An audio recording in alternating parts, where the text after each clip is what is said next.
mo fẹ́ tọrọ àforíjì lọ́wọ́ gbogbo. Bàbá ẹ má sunkún, ẹ má sunkún, ẹ pẹ̀lẹ́ bàbá, ẹ pẹ̀lẹ́ bàbá,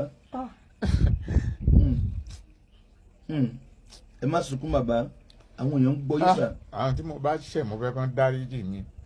Kí lẹ pè bàbá? Àwọn tí mo bá ṣẹ̀ mo fẹ́ kán dáríjì mi. Bàbá ní àwọn táwọn bá ṣẹ̀ wọ́n láwọn fẹ́ kẹ́ dáríjì àwọn. Ẹ̀mí mímọ́ o.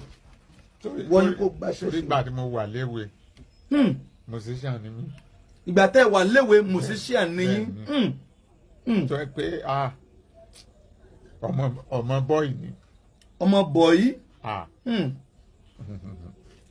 Máa wọ tàná ni. Máa wọ tàná. Ilé mi dàbí bíi tẹ́sà ìtàn tí ń hun aṣọ ni. Ní àrà tí mo fi aṣọ dá àti bàtà. So mo kàn ń jayé lọ. Àwọn bí tó yẹ kí n bójú tó bójú tó ń gbà yẹn. Adẹ̀ ń rówó lójoojúmọ́ every week ni mò ń rí owó. Ṣùgbọ́n mi kò sí olùtọ́nà tó lè pè mí pé lágbájá bó ṣe ń lo ilé ayé ẹ̀ yìí pé kò wá òkè. Mi rẹ́ ní kankan. Kò sẹ́gbọ́n tó advice mi. Kò sábúrú kò sí family tó advice mi. Èmi náà wá ríra mi ní ilé ọmọ jayéjayé. Nígbà yẹn lọ́hùn-ún. Mi kì í sunlé.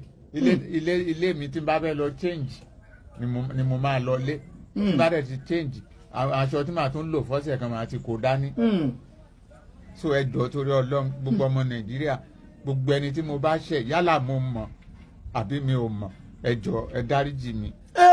Orí ìdọ̀bálẹ̀ ló yẹ kí n ti máa sọ ṣùgbọ́n kò sí àyè fún mi láti dọ̀bálẹ̀ ẹ jọ̀ọ́ pàápàá obìnrin pàápàá ẹ̀yin obìnrin tí mo ti ṣẹ̀. Bàbá ní pàápàá ẹ̀yin obìnrin táwọn ti ṣẹ̀. Torí mo mọ̀ Pastor I have stepped on so many toes.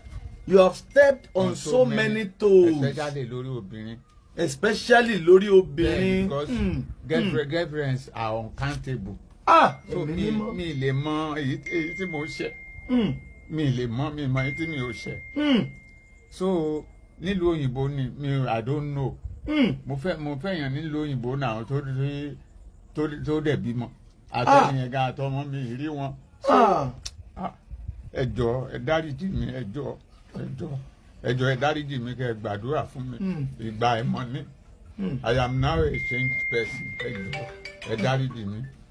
Mo tọrọ mo bẹ̀bẹ̀ ni Pastor ẹ jọ̀ọ́ torí Ọlọ́run ẹ bá mi bẹ̀ wọ́n ẹ jọ̀ọ́.